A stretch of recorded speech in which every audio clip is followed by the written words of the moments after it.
Kyle, this year has been a tough real estate year for a lot of people, not only consumers, but also agents.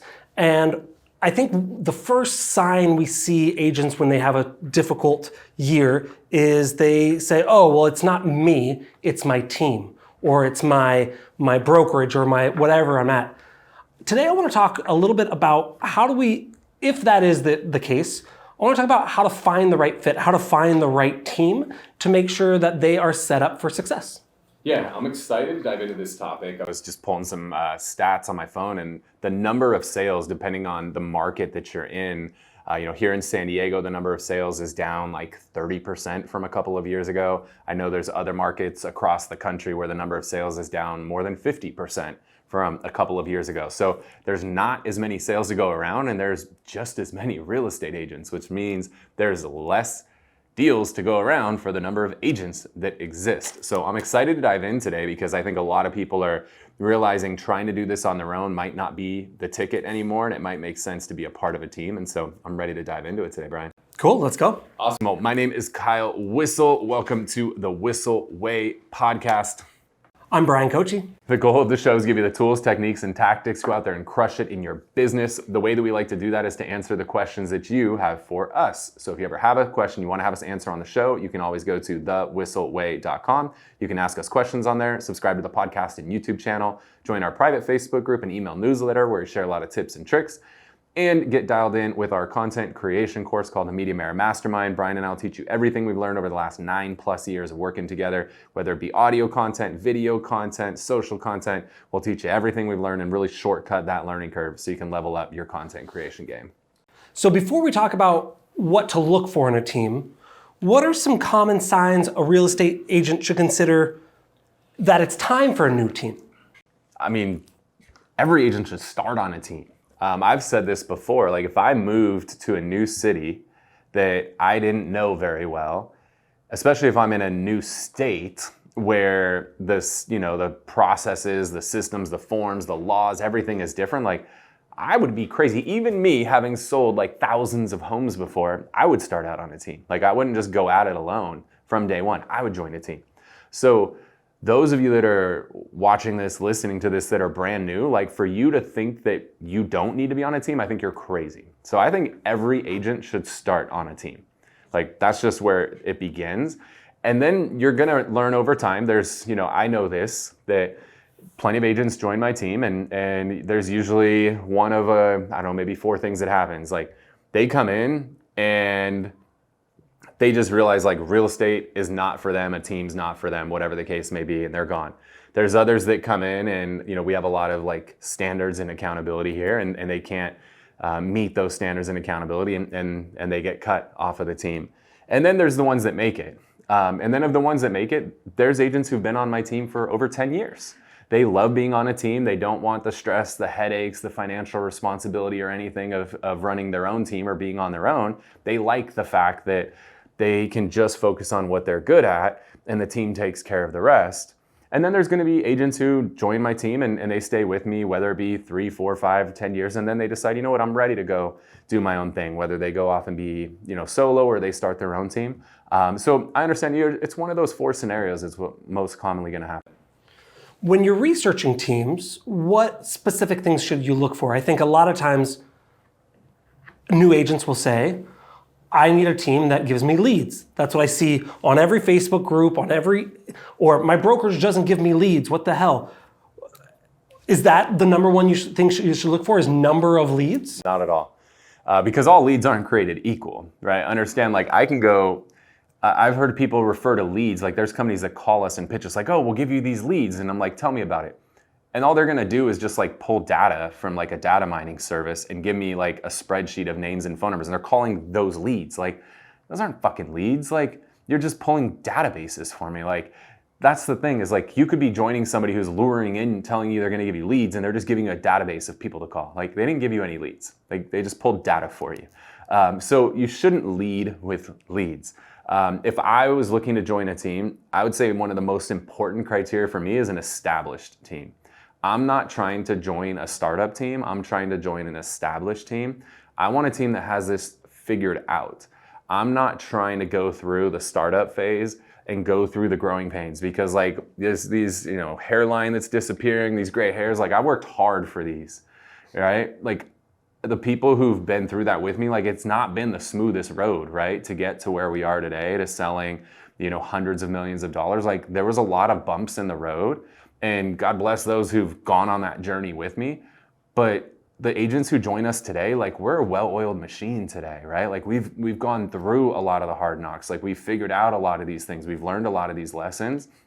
So for the agents that join us today, like that experience is so much better than what it was 5 years ago, especially better than it was 10 years ago when the team was just getting up and running. So I would say really look for an established team that really has their shit together. Like that would be one of my number one criteria. I don't recommend the person who just branched out and wants to start a team, because there's a lot of people who there's this like pressure in our industry to start a team and they suck as a team leader. Like being a team leader is not for everybody. Like if you don't get enjoyment out of helping other people succeed, like you probably shouldn't be a team leader. Like I get a huge high off of it. I love sitting down with an agent and helping them, craft a business plan or craft a marketing plan, and then, turning them loose and watching them go after it and accomplish it and be successful and, accomplish all these goals they've set for themselves. Like I get a big high off of that. Like that fills my cup. But if that doesn't fill your cup, like don't start a team. And make sure that if you're talking to a team leader, like make sure that they have the right mindset. Because if that's not their mindset, if they're like, I'm so busy, I just need to go sell and sell. I have too many leads, I don't know what to do with them, so can you just take them? Like that's a red flag to me. Like that's a red flag. If you go in and like, if they actually say the words like, I have more leads than I can handle, I don't know what to do with them, like run. Because that means they don't know how to run a fucking team. Like, so that would be a huge red flag. If you go to a meeting and somebody says, I have more leads than I can handle, I don't know what to do with them, run. Wonderful. One of the things that an established team versus a new team, a big differentiation that I see a lot of times with new teams is they will offer more attractive splits. So how do you balance that in when they say, okay, well, this team is been around for 10 years, but they want twice what this team wants. This team only wants me to pay $500 a transaction. I'm going to make more money here. How do you combat that, or is that true or false? I mean, there's a meme that I love of somebody giving a tattoo, and the headline is, there's always someone willing to do it cheaper. And I hope when they edit this clip, they'll throw that little image in there. No. Like, that's the reality of it, is that there's always going to be somebody who will do it cheaper. But understand, like, this is important to know. So in running a team, an ideal expense ratio is such. Ideally, the team leader, at best, is keeping like 50% of the money. Okay, so let's just assume on average it's like a 50-50 split. And then if you follow like Andy Mulholland, he runs a company called Numbers First. I love the guy, smart. If you got anybody needs help like building a P&L for your business, Numbers First, Andy Mulholland, great. He talks about like an ideal expense ratio is that of your total income that comes in, about 10% of that should go to salaries, 10% of that should go to marketing, and 10% should go to overhead. So if you kept 50 cents of every dollar that came in and you spent 10, 10, 10, that leaves you with 20% profit. And now that's assuming your team leader's retaining 50%. Then they could have a 20% margin. Well, here's the thing, guys. If you go meet with a team leader and they tell you they're going to give you like 80-20 on everything, okay, so you're going to keep 80, the team's going to keep 20. Well, if we just talked, right, if we just pay attention to what I just said, like 10% salaries, 10% marketing, 10% overhead, but if they only retain 20%, how the hell are they going to pay all those things? They're not, right? They can't afford to pay for all those things, or they're going to lose money, and they're going to lose money for only so long, and then the team's going to collapse. So do you want to be on a team that actually has no money to invest back into a staff to support you, into marketing to bring in opportunities for you, and all the other overhead and stuff that it takes to run a true team? Like, if you want to be on a team that can actually afford to do all those things for you, understand that they got to actually keep a few bucks. If the team is not keeping any money, then the team doesn't have any money to invest into you. So if somebody that you meet with tells you like every deal you do is 75-25, 80-20, whatever, like that team is not going to be around in 2 years from now. The team leader, and this happens with new teams, they think they have to offer a really high split in order to attract people to their team. but they don't realize that by offering such a high split, they're running a team that's losing them money. So what ends up happening is they don't realize it up front, and then they hide it, they mask it because they're still producing. And so their production is bringing in revenue to the company. They don't realize the company on its own is actually losing money because they're still producing and their production is covering those leftover expenses, which is not how a team should be ran. Teams should be able to be ran with or without the team leader producing. And then what happens, the team leader, first there was the pressure to build a team, then there's the pressure to get out of production, and they get out of production, and now guess what? There's no money to pay the bills and the team collapses. So a team leader is gonna have to keep a little bit of money in order to run the freaking team. If the team leader is offering you too much, if it sounds too good to be true, it probably is. Mark Cuban says a lot on Shark Tank, and I don't know if he created this, but it's better to have 50% of a watermelon than 10% of a grape. Or 100% of a grape. Yeah. So when you go, here's a 100% brokerage. Well, the other thing that a team can do, even though they may take more, like you said, one, they're going to make money. So that way, when you build the brand together, it's going to be a long-lasting brand. But two, they're going to be able to invest, and even though you may take less per deal, they're going to have systems, tools, employees, things that will help you make a lot more deals. Yeah. Right, like obviously marketing's the easy one to talk about, right? Like we invest a lot of money in marketing, that's more obvious. But the thing about salaries, like we have an entire team of people at Whissel where when you need to schedule showings, you can just give them a call or you can send a message over and say, hey, here's the 5 properties I want to see and I want to start at 2:00. And they will go through and call all 5 of those listing agents and they'll schedule them. And now they're going to ask about compensation because that's another question that has to be asked now. So they'll find out, is that agent offering compensation? And at the same time, they're going to schedule all those showings and they'll figure out what route is going to make the most sense based on the time that you want to start and the 5 properties that you want to see. And then they will prepare a booklet for you of all 5 properties in order. They'll have a copy for you and they'll have a copy to give to your client. Like that's the kind of thing that you get when you're on like a team that's a well-oiled machine that also has money to invest into salaries to provide tools like that so that you can go succeed. So now what you just explained, I think is pretty unique to our team. I'm sure there are teams out there that have something similar, but it's pretty unique. And I think when you're watching this YouTube video or listening to the podcast, you may think, okay, well, that's cool. I didn't even know that existed. Can you give me 3 or 4 or 5 questions that an agent should ask the team leader or the recruiter when they're going to interview for that team? I would say I want to know, what does the support staff look like and what does each person do? Like I need to know that the team leader has staff and has clarity on who does what. I would say that's a big question. So I would definitely want to understand that. I would want to understand what the training program is. I think that's huge. Do they have an actual training program, or are they just gonna like put you at a desk, give you a phone and tell you to like knock yourself out, kid? Like, is that their training program? Or do they actually have a training program? And then I would wanna understand like the systems and processes that they have built, right? Like, how do you do this? How do you do that? I would ask a few questions, right? Like, when a lead comes in, like what does your workflow look like? Or once I get a deal under contract, what does that process look like? I would ask like some hypothetical questions, and I want to understand that they have their systems and processes in order. So in fact, I want to understand, what does the support staff look like? I want to understand the systems and processes. And what was the third thing I said? Training program. And I want to understand the training program. And you know, so a lot of teams will have a training program and or a mentorship program. So find out how that works. Like for us, they go through a 2-week-long training and then they have a mentor assigned for the first 3 transactions. Like, do they have something built like that?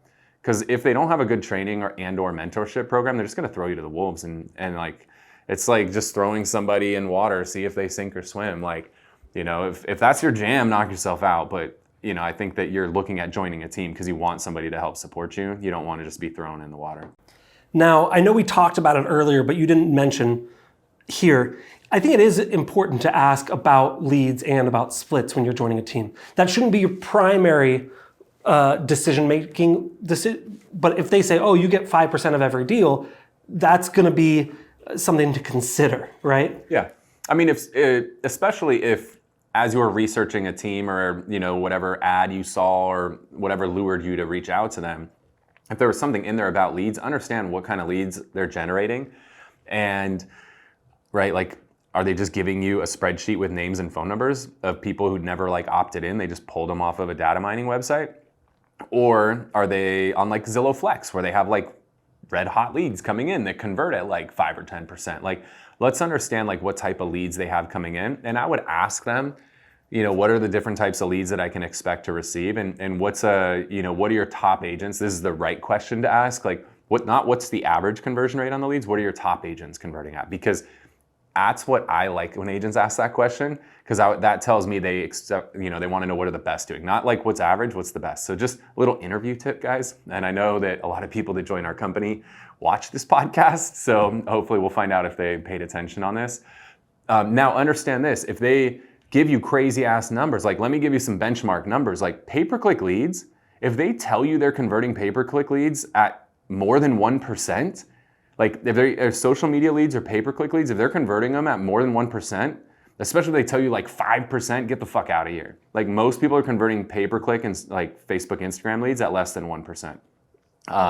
Is that true nationwide or is that? Pretty damn true. Okay. Like I would say social media leads under 1% nationwide. I would say pay-per-click leads at best like 2 or 3%, like at absolute best. If you're in like one of the higher dollar markets like a California, New York, Florida, I don't think you're gonna see people converting at that high of rate. So I would be looking pay-per-click at the most 3%, most likely 1%, 2% maybe on pay-per-click leads. If they have like Zillow Flex or OpCity, these ones that like come in with live transfers, those 5 to 10% is kind of like a normal range. So just understand, like, ask what kind of leads are you generating and what are the top agents converting them at? If they give you numbers that are like substantially higher than that, that's a red flag. Wonderful. One of the things that I think we have that's really dialed in at Whissel here is our company culture. And I think we have had people that have joined the team that are great agents that aren't a good culture fit, and we just have to go separate ways. And nothing against them. You use curse words and in the podcast, in the meetings, in wherever, and we've had people that don't agree with that, and there's nothing wrong with that. But if that's your vibe, maybe this isn't the right fit for you. How do you, and I think a lot of people that are looking to join a team are looking for a culture, looking for a group of people to work with and grow with together. And I think there are ways, some teams, and we've had people on our team that are no longer on our team now, that say, they would ask a lot of questions, but when you'd ask them a question, they say, no, this is my way, right? So one, talk a little bit about the importance of a culture to a company that you go in with. And two, how do you figure out what that culture is like? How do you assess it? Yeah, culture is hard to describe in words. To me, you have to experience it, you have to feel it.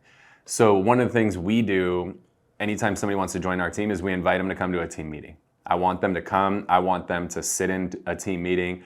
I want them to see if that team meeting, like you should do that, right? Like go sit in on a team meeting and see if the team meeting adds value. Like if you go sit in on a team meeting and it's trash, like that team's probably trash. Like a team that can't put on a good quality meeting that provides value to you, probably not a team you want to be a part of. So we always have agents come in and sit in a team meeting so they can get a feel for what our team meetings are like. They also can get a vibe check, right? Like again, we cuss. I know that's not for everybody. I'm sure some of you watching this are like, I can't believe he cusses. I'm sorry, I'm not your fucking guy. That's cool. I understand that. I'm not for everybody. And that's okay. Nobody's for everybody. It's just that's not how this world works. But now they can get a vibe, right? And see how we run a meeting. If cussing and stuff's a problem, like obviously we're not going to be a fit for them. And then the other thing I encourage people to do when they come sit in on a meeting is just grab 2 or 3 random agents, right? Not like plants. Not the ones that I introduce them to. Of course, I would introduce them to the people I know are going to say good stuff. Just grab 2 or 3 random agents and just have a conversation with them. Hey, what's it like here? I'm thinking about joining. What should I know? Just randoms, right? I think that's another thing that I would do. And you might even do that before you reach out to a team, is just go on their website and grab 2 or 3 agents off the roster before you even inquire. I know Adrian, our top agent, did exactly that, right? He called a few agents, ended up connecting with JC on our team, and ultimately came in via JC because he reached out like, hey, what's it like over there? So that's another thing that I think would be important as you're exploring what team to join. I have One last one that I want a couple answers on, and you already shared one earlier, but what are some red flags when considering joining a team? You said earlier, which I think was really interesting, when someone says, I have more leads than I can handle, come join our team. That's a red flag. Give me 2 or 3 or 4 more. Yeah, so more leads than I can handle, that's a big one, and I don't even know what to do with them. Like, I can't handle them. That's a red flag. Again, going to an office meeting, and it's just a poor quality office meeting, or just the vibe's not your thing.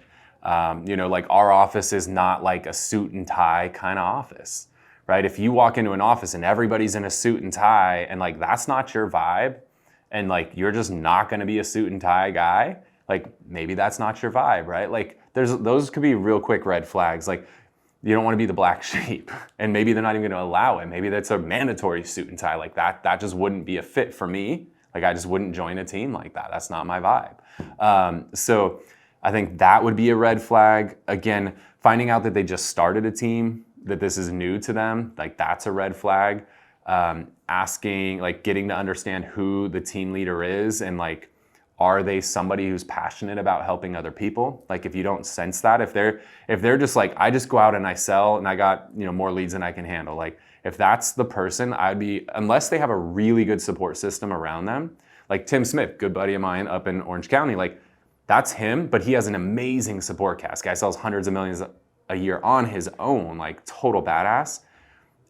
But he surrounds himself with one of the best supporting cast in the industry. So he would be like the exception the majority of the time. If you have that team leader who's just like, I just go, and I sell, and you just take my scraps, like that's probably another red flag that I would have.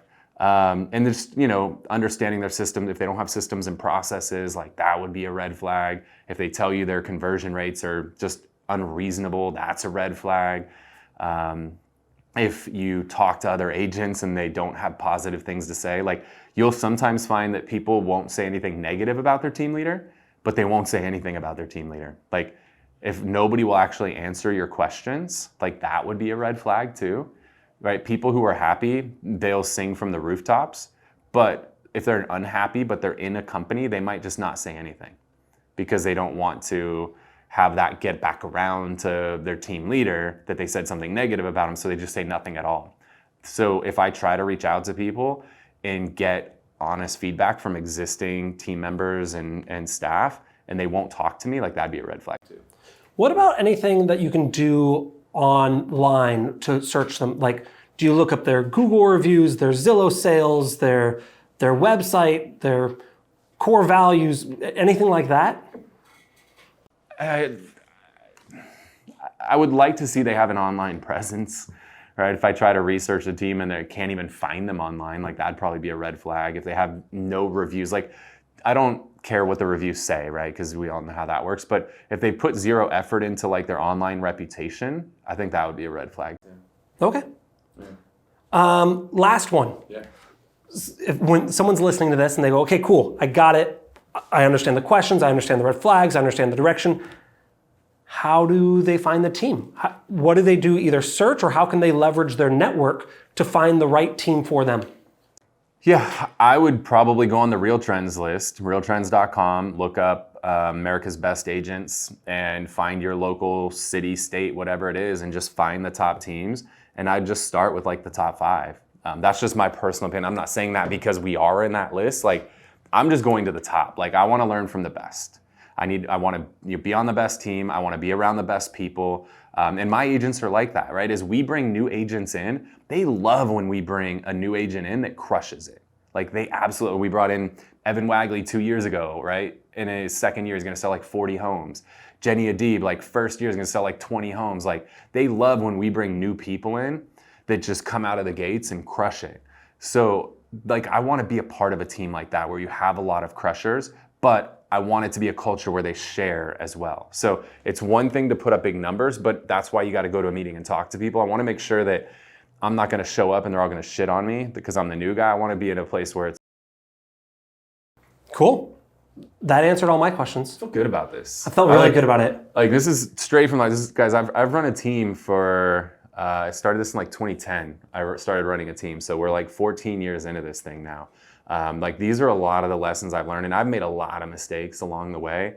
Like, so the stuff I'm telling you, some of these things are mistakes that I personally was guilty of at points in my career. So that's where a lot of this is coming from. Like, I'm not doing this to try to sell anybody on joining our team. Like, I'm telling you the things I've learned over the years, what made my team shitty, that's helped me get the team to where it is today, and the things that I would look for if a good friend of mine was looking for a team as well. If someone does, now that you mention it, let's let them know. If someone does want to have a conversation. If you want to have a conversation, if you're interested in joining our team, we're in San Diego County as well as Riverside County. We have Zillow Flex accounts in both of those markets. So if you are interested in joining an established team that has their shit together, just send me a DM on Instagram at Kyle Whissel. Keep it simple. All right, with that said, if you got some value out of the show today, if you are watching on YouTube, hit the thumbs up button. If you got a question, throw it in the comment section. Bryan and I personally respond to those. If you want more of our content, hit the subscribe button and then the notification bell. YouTube will do the rest. If you are listening on a podcast platform, make sure you subscribe to the show or follow it. And then if you could spend 2 minutes and just write a quick review, hell, just give us 5 stars and put a space or something. I don't care. Just hook us up with a review. Those are really hard to get on podcasts and they mean a lot to us, so it's greatly appreciated. Before we finish the show, we like to talk about something we call the Whissel Widget of the Week. This is something we utilize in our business that saves us time, makes us more money, or just helps us have a little bit more fun. What do you got? Mine is something that has come out of necessity recently. I just ordered this today, so I'm not going to give you the exact item I have because I don't know if it's great or not. But I always have a lot of things I need to charge. Cameras, batteries, things for my flash. Always have a bunch of things to charge. And usually it's not that big a deal. I have to charge 2 things here, 2 things there, it's fine. And so I have a little cable that I use at my desk. Well, now that I'm going on shoots more often, property photos, I have to charge all of the things all at once. So what I'm doing is I'm building myself a little charging station, bought a USB hub that has 10 USBs, fast charging, bought 6 cables for, a USB-C for this, USB-C for that, this and that. And I'm gonna build it in our little spot to where now when I get back from a shoot, I plug everything in. And when I'm done, I unplug everything, put it back in my backpack, and then I have a checklist to make sure I don't drive an hour and a half away to realize I forgot a piece of equipment. So I haven't, but it was close a couple times. So yeah, my recommendation is if you're doing things on the regular, especially creating content, build yourself a little charging station to where everything has its place, so you don't have to wait till one charges to charge to the next. Cool. The one I'm gonna go with is a website I go to every time I need to buy something, especially like technology. So let's just say I need to buy a new MacBook. First place I go every time is slickdeals.net, S-L-I-C-K, slickdeals.net. Just go in there, type in what it is you need. You need a MacBook, you need some AirPods, you need whatever the case is, just type it in there. And then it's just this open platform where people get a high off finding deals and then sharing them with other people. And then they love it if they can be like the first one to find a deal and they post it and then a bunch of people give them like a thumbs up vote. They feel good about themselves. So I love those people because they go find all the deals for me. And I just go on the website and the website tells me what the absolute best deals are. So like I got a new MacBook recently. I needed some new headphones recently. And that website saves me a ton of time, most importantly, and it saves me money, slickdeals.net. With that said, we hope you guys got a ton of value out of the show today. If you want to stay connected, at Kyle Whissel, at Bryan Koci on Instagram. Thank you so much for tuning in to this episode of the Whissel Way podcast. See you next week.